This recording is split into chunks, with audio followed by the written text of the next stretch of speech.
Hey guys, today I'll show you the unboxing of the Samsung Galaxy M12. So let's get started.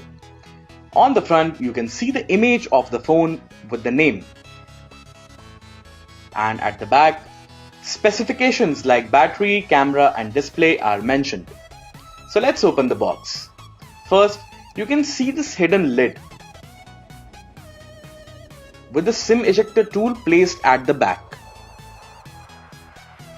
And inside the lid we have documentations like quick start guide, regional lock guide and warranty card. Here we have this stunning Samsung Galaxy M12. At the back we have a 48 megapixel quad camera setup and Samsung branding at the bottom. The phone looks very stylish in this matte finish. Next, we have a USB Type-C cable for charging the phone and a 2-pin wall charger with 15 watts of fast charging.